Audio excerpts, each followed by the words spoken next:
Hello friends, welcome back to my channel Bong Joyshree. কেমন আছো তোমরা সবাই? আশা করছি সবাই ভালো আছো, আমিও ভালো আছি। জাস্ট মার্কেট থেকে ঢুকলাম, বিশ্বাস করো আমি বললাম তোমাদের কুর্তি স্টক এসে গেছে, তো এই আসলাম। কিন্তু আস্তে আস্তে একটা ভিডিও দেখলাম, ও মাই গড, আমাদের অসহায় বেটি, অসহায় মায়ের অসহায় বেটি অসহায় মায়ের সঙ্গে মিলে দেখলাম চড়াতে বেরিয়েছে বন্ধুদের সঙ্গে। অবশ্য এই ভাষাতেই কথা হবে, কেন হবে না? এই ভাষাতেই তো কথা বলতে হবে, কারণটা ঠিক এখনই বলছি। আচ্ছা, এই যে অসহায় মায়ের অসহায় বেটি যে বান্ধবীদের সঙ্গে দেখা করতে গেছে, এই যে হ্যাঁ হ্যাঁ হি হি করছে, নাচ গান করছে, এইটা সবার কারোর কোনো অসুবিধা নেই। কারণ ও অত্যাচারিত, ওকে অত্যাচার করে শ্বশুর বাড়ি থেকে এত মেন্টাল অত্যাচার করেছে যে ওর এখন বন্ধুদের সঙ্গে মিলে ভেটকা ভেটকি নাচানাচি করাটাই ওর দরকার, ওটাই ওর জীবন, তাই না? সিরিয়াসলি ঠিক এই মেয়েটি যখন প্রীতমদের বাড়িতে যায়, প্রীতমদের বাড়িতে থাকে, যেখানেই যায় প্রীতম, এই মেয়েটি এবং প্রীতমের মা যায়। তারপরেও বলা হয় প্রীতম নাকি দিশুর সঙ্গে দেখা করতে গেছে। ও মাই ডগ! তাহলে আজকে মায়ের সঙ্গে মিলে বান্ধবীদের আড়ালে কার সঙ্গে দেখা করতে গেছে আমাদের কি জানো, অসহায় বেটি, অসহায় মা বেটি কাদের সঙ্গে দেখা করতে গেছে? সবাই বলবে দেখতে পাওনি বান্ধবীদের সাথে। ও বান্ধবীরা তো ক্যামেরার সামনে, তাহলে ক্যামেরার পেছনে বন্ধুরা ছিল নাকি কোনো এক্স বয়ফ্রেন্ড ছিল? কোনো প্রমাণ নেই, বলতে পারি না।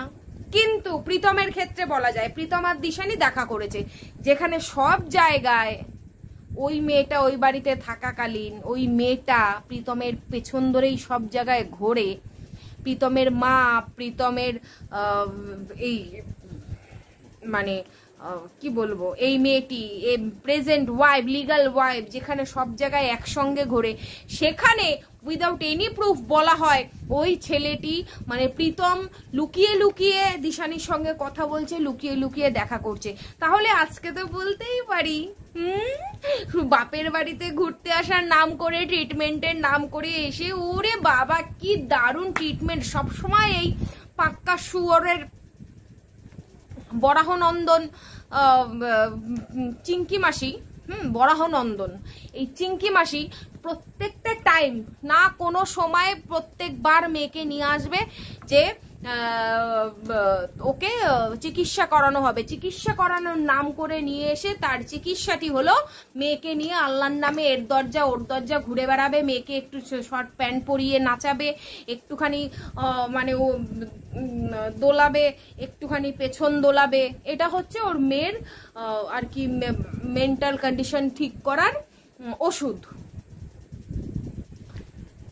মানুষে এসেই আগে ডাক্তারের অ্যাপয়েন্টমেন্ট নেয় না, এসেই কি সুন্দর নাচা গানা আর ভিডিওতে বন্ধুদের সঙ্গে নাচানাচি, ডান্স, আনন্দ, ওর বেলায় সব চলবে। ইনোসেন্ট গার্ল এতদিন ধরে অত্যাচারিত হয়েছে, ওর জন্য সব পুষ্পা ঝুঁকেগা নেহি সালা। আমাদের এই অসহায় গাল ঝুঁকেগা নেহি সালা, যা ইচ্ছা করতে পারে। ওর মন ভালো করার জন্য ওর মা বাবা নিয়ে এসছে চিকিৎসার পদ মারো, এটাই হচ্ছে ওর চিকিৎসা। এখন ওই মানে কি আর বলবো, 12 ভাতারি মায়ের সঙ্গে ঘুরবে। তারপরে আজকে কিন্তু ভীষণ খারাপ ভাষা দেব, ঠিক আছে? ক্ষমা চেয়ে নিচ্ছি, কিন্তু কানে হেডফোন ইউজ করো, ঠিক আছে? কারণ ওই 12 ভাতারিকে এর থেকে বেশি আর কিছু বলতে পারছি না। ওই মায়ের সঙ্গে ঘুরবে, নাচবে। আর আজকে এই কথাগুলো এই জন্যই বলা, যখন প্রীতমের বাড়ি থাকে, যখন প্রীতম এই নচ্ছার মেয়ে ছেলেটাকে নিয়ে সব জায়গায় ঘোরে, তারপরেও প্রীতমের এগেনস্টে, দিশানির এগেনস্টে অ্যালিগেশন লাগানো হয় প্রীতম আর দিশানি দেখা করছে, এই কি বলবো নচ্ছার মেয়ে ছেলেটাকে লুকিয়ে নাকি প্রীতম আর দিশানি কথা বলছে। তাহলে আজকে এই নচ্ছারটা কি করছে? কি করছে? 12 মাকে নিয়ে মানে রাস্তায় রাস্তায় চড়ে বেড়াচ্ছে, চষে বেড়াচ্ছে, নাচছে, পদ দুলাচ্ছে। হ্যাঁ, আশা থেকে একটার পর একটা শর্ট ভিডিও, একটার পর একটা শর্ট ভিডিও, একটার পর একটা শর্ট ভিডিও। কার জন্য? কাকে দেখানোর জন্য? কাকে ফিল করানোর জন্য? যখন দিশানি একটা শর্ট ভিডিও দেয়, একটা মানে দুঃখের ভিডিও দেয়, আরে ভাই গান যার যার চয়েস, রিলস যার যার চয়েস, আমার চ্যানেল আমার চয়েসে আমি ভিডিও দেবো। যখন আমার মনে হবে আমি আনন্দের ভিডিও দেবো, যখন আমার মনে হবে আমি কমেডি করব, যখন আমার মনে হবে তখন আমি দুঃখের ভিডিও দেব। সেইটাও না, সেইটাতেও দিশানির ওপর পাবন্দি লাগানো হয়েছে, দুঃখের ভিডিও করা যাবে না, কারণ এই খামাচু ছোট পাগলি ডিপ্রেশনে চলে যায়। ও আজকে কাকে দেখে মানে কাকে ডিপ্রেশনে পাঠাতে চাইছে? যখন দিশানি কোনো দুঃখের শর্ট ভিডিও করে, তখন দিশানি ওদের সংসার ভাঙার জন্য শর্ট ভিডিও করে, প্রীতমকে দেখানোর জন্য শর্ট ভিডিও করে। তাহলে এই খামাচু কাকে দেখানোর জন্য শর্ট ভিডিওগুলো করছে? কাকে জ্বালানোর জন্য করছে? কার জন্য করছে? কি বোঝানোর জন্য করছে? সব কটার মুখ এখন বন্ধ, সব কটার কি বলবো। এগুলো হচ্ছে মানে যেগুলো ওই খামাচুটাকে মানে সাপোর্ট করে না, সেগুলো হচ্ছে সব থেকে বড় খামাচু। ঠিক আছে, সব থেকে বড় খামাচু। দিশানির পেছনে মানে দিশানি যা করবে তাতেই সবার ফসকা পড়ে যায়। দিশানি ওকে কষ্ট দেওয়ার জন্য এই করেছে, দিশানি এই ভিডিওটা ওকে এই দেখানোর জন্য ছেড়েছে। আর এই বরাহনন্দনের বাচ্চা, এই বরাহনন্দন কাকে দেখানোর জন্য করছে? আশা থেকে শর্ট ভিডিও, আশা থেকে এই রাস্তায় রাস্তায় বন্ধু বান্ধবের সঙ্গে মিলে ভেটকা ভেটকি, কাকে দেখানোর জন্য করছে? এই বেলায় সবার মুখ চুপ। মনে হয় কি একেবারে ঝামা দিয়ে সব কটার একেবারে মুখের চামড়া তুলে নিয়ে আসি বিচুটি পাতা দিয়ে। বানা নতুন গল্প, বানাবি না নতুন গল্প? হ্যাঁ, নতুন গল্প। আহারে ও তো খুব ইয়েতে ছিল, ডিপ্রেশনে ছিল, তাই এখন এগুলো করছে। ডিপ্রেশন থেকে বার করার জন্য ওই মানে 12 মাটা শুরু করবে, আমার মেয়েকে আমি ভালো রাখতে চাই, ওর জন্য আমি সব করতে পারি। কি করতে পারি? মেয়েকে ছোট ছোট ড্রেস পরিয়ে পদ দোলাতে দোলাতে সারা রাস্তায় নাচাতে পারি। হ্যাঁ, বললেই এখন সব বসে যাবে। ওকে এত ডিপ্রেশনে পাঠিয়ে দিয়েছে, ওকে এত কষ্ট দিয়েছে, সেই জন্য ও এখন রাস্তায় ঢিঙ্গিপনা করে বেড়াচ্ছে, বন্ধু বান্ধবের সঙ্গে মিলে এইসব নাটকবাজি করে বেড়াচ্ছে, তাই না? এদিকে একটা ছেলে মেয়ের জীবনটাকে ঝন্ড করে দিয়ে আর একজনকে মানে সব রকম ছাড় আছে, তার সব রকম ছাড় আছে। সে ভিডিও দেবে, সে রাস্তায় দাঁড়িয়ে নাচবে, সে স্যাড ভিডিও দেবে, সে কমেডি ভিডিও দেবে, সে সব কিছু করতে পারে। তার বেলায় কোনো পুলিশ প্রশাসন কিচ্ছু করবে না। অথচ এই সমাজসেবী মানবাধিকার কর্মী নিজে বলেছে ওই মেয়ে ড্রাগ অ্যাডিক্টেড এবং তার মা ড্রাগ অ্যাডিক্টেড। এই মানবাধিকার কর্মী নিজে বলেছে। আজকে প্রীতম যদি মানে কি বলবো, ওর না শুনলাম ওর নাকি প্রচুর সেক্সের নেশা।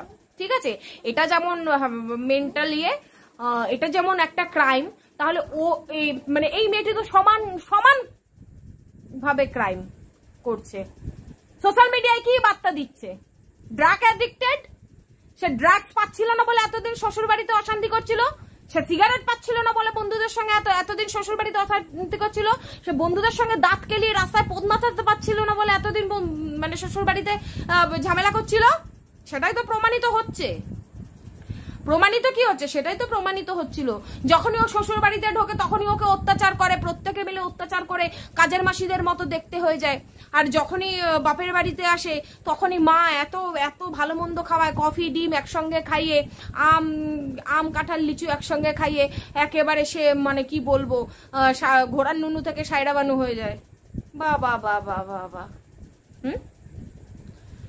মেন কথাটাই হচ্ছে ওই যে মানবাধিকার কর্মী বলেছিল না মা মেয়ে ড্রাগ অ্যাডিক্টেড, তো মেয়ে ছাড়া তো মা মনে হয় পাচ্ছিল না। সেই জন্য এখন মেয়ে আসাতে ফুল ফ্যামিলি একদম মস্তিতে ড্রাগ সিগারেট সবকিছু মানে একদম ফুল দমে চলছে, ওই জন্য রাস্তায় বেরিয়ে পদ নাচানো, বন্ধুদের সঙ্গে ঢলাঢলি সব চলছে। কিন্তু তার বেলায় সাক্ষ্য মাফ, কারণ সে খুব অসহায়, এত অসহায় অসহায় না, ওকে মনে হয় কি টুটিটা ধরে এরকম ভাবে, আমার যদি মেয়ে হতো না টুটিটা ধরে এরকম টিপ মারতাম, মেরে ফেলতাম। একটা ছেলেকে বলা হচ্ছে ক্রিমিনাল, একটা ছেলেকে সে যে কারণেই হোক তার ফোন থেকে কি কি পাওয়া গেছে হোয়াট এভার, একটা ছেলে যদি ক্রিমিনাল হয়ে থাকে, একটা মেয়ে ড্রাগ অ্যাডিক্টেড, সে ড্রাগস নিতে পারছে না বলে সে শ্বশুর বাড়িতে সংসার করতে পারছে না, শ্বশুর বাড়ির মানুষকে প্রতিনিয়ত টর্চার করছে, খিস্তি করছে, তাকে মানে বাঁচানোর জন্য কিছু ক্রিয়েটার মিলে আর ওই মানবাধিকার কর্মী মানে প্ল্যানিং করে কি বলছে, ছেলেটা নাকি একে অত্যাচার করছে, এই তার নমুনা। তাকে ওই বাড়িতে অত্যাচার করার নমুনা। এখন বলবে দেখো মায়ের কাছে এসে কত খুশি আছে, কত আনন্দে নাচছে। হ্যাঁ, এটাই তো কথা। যখন শ্বশুর বাড়িতে থাকে তখন শ্বশুর বাড়ির লোকেরা ওকে টর্চার করে। আসলে টর্চারটা কেন করবে না, কেন করবে না? শ্বশুর বাড়িতে থাকলে তো আর ড্রাগস খেতে পারবেন, ড্রাগস নিতে পারবে না। শ্বশুর বাড়িতে থাকলে ছোট ছোট পেছনের মানে এত উপরে পেছন কাটা ড্রেস পরে পদ নাড়াতে পারবে না। চুড়িদার পরতে হয়, নাইটি পরতে হয়, প্রয়োজনে শাড়ি পরতে হয়, সেই জন্য শ্বশুর বাড়ি পছন্দ না। অথচ শ্বশুর বাড়ি থেকে বেরোনোর জন্য কি ধান্দা করতে হবে, আমি অসহায়, আমাকে টর্চার করছি, খেতে দিচ্ছে না। আর এখানে এসে 12 ভা মাটার সঙ্গে বেরিয়ে গেছে চড়তে। এগুলো খুব ভালো, ডিপ্রেশন থেকে বেরোবে, ডিপ্রেশন কাটাতে হবে। শালা ছ্যাজরা, শালা এদেরকে যারা সাপোর্ট করে না তাদের আর চরিত্র বিশ্লেষণ করলাম না, কারণ তাদের চরিত্র অলরেডি সবাই জানে যে তারা কি চরিত্র। কেউ অন্যের মানে কি বলবো, অন্যের রক্ষিতা হয়ে ফ্ল্যাটে পড়ে রয়েছে, কেউ নিজের বরকে ছেড়ে নিজের দেওরের সঙ্গে ঘুরে বেড়াচ্ছে, কেউ আবার পাতানো ভাইয়ের সঙ্গে ঘুরে বেড়াচ্ছে। What the. তো ঠিক আছে, চলো আওয়াজ তোলো, অবশ্যই আওয়াজ তোলো। দিশানির বেলায় দিশানি শর্ট ভিডিও করতে পারবে না কষ্টের, কারণ এই মেয়েটির নাকি দিশানি কি মনে হচ্ছে যে দিশানির আর প্রীতমের এর আর প্রীতমের সংসারটা দিশানির এই শর্ট ভিডিওর জন্য ভেঙে যাচ্ছে। কারণ এ তো না আছে রূপ না আছে গুণ, সেজন্য দিশানির সব সময় ভয় পায়, দিশানিকে সব সময় ভাবে দিশানি ওর সংসারটা কেড়ে নিচ্ছে, কারণ নিজের বরকে নিজের ধরে রাখার ক্ষমতা নেই, সেটার জন্য একটা ফিলিংস তো থাকবেই। তো এই হচ্ছে ব্যাপার। দিশানি শর্ট ভিডিও করতে পারবে না, ওর কষ্ট হবে, ও শর্ট ভিডিওগুলো মানানোর জন্য করছে। হ্যাঁ, এই যে নাচানাচি ঢলাঢলি, এইটুখানি শর্ট ড্রেস পরে পদ নাচানো, কাকে দেখানোর জন্য? এগুলো যখন দিশানি করে তখন দিশানি এগুলো করতে পারবে না, দিশানির সব বন্ধ রাখতে হবে, জুতিয়ে না মুখ ভেঙে দিতে হয়। জুতিয়ে যেইগুলো বড় বড় ডায়লগ বাজি মেরেছে এতদিন ধরে, প্রীতম দিশানির দিকে আঙুল তুলেছে, আজকের দিনটার জন্য ওয়েট করছিলাম। হ্যাঁ, কারণ তখন প্রীতমের বাড়িতে ছিল, সব কথায় কথায় প্রীতম দোষী, প্রীতম এটা করেছে, প্রীতমের ফ্যামিলি এটা করেছে, দিশানি এটা করেছে, দিশানির ফ্যামিলি এটা করেছে। এবার ঝাঁটার বাড়ি মুড়ো ঝাঁটা দিয়ে জুতোতে হয় এই পাবলিক গুলোকে, যেগুলো নাকি এতদিন ধরে প্রীতম আর দিশানিকে বিনা কারণ টার্গেট করেছে। দেখ আজকে আসতে না আসতে ভিডিও নাচানাচি ল্যাংটো হয়ে ঘোরা সব শুরু। ঠিক আছে, ঠিক আছে। এখন কার সঙ্গে দেখা করতে গেছিল? প্রীতম মার বউকে নিয়ে বেরানোর পরেও যদি তাকে অ্যালিগেশন দেওয়া হয় যে দিশানির সঙ্গে দেখা করতে গেছে, তাহলে এই লেংটি আজকে ল্যাংটামো করতে কোথায় গেছিল? মায়ের সঙ্গে ছোট ছোট ড্রেস পরে পেছন নাচাতে? উত্তর নেই। ঝাঁটিয়ে একেবারে বিষ মিথ্যা কথার ভূত নামিয়ে দিতে হয় মাথা দিয়ে। চলো সবাই ভালো থেকো, সুস্থ থেকো, আবার আসছি পরে। প্রতিবাদ বন্ধ হবে না, দিশানির জন্য প্রীতমের জন্য প্রতিবাদ চলবে, চলছে। আর এই কালনাগিনী, ঠিক আছে, এই কেলটি আর এটার মা 12 ভা কত বড় ঢ্যামনা পুরো পাবলিক পুরো মানে এখন যারা যারা ওই বলে না সদ্য গজানো দুব্বা, যারা যারা নতুন ওয়াইটিতে এসে মামের একেবারে অসহায়তা দেখে নিয়েছে, এবার তাদের চোখ খোলার পালা। এবার তারা দেখবে এরা কতটা অসহায়। তো চলো সবাই ভালো থেকো, সুস্থ থেকো, আবার দেখা হচ্ছে পরের একটি ভিডিও নিয়ে। Love you all, tata bye by.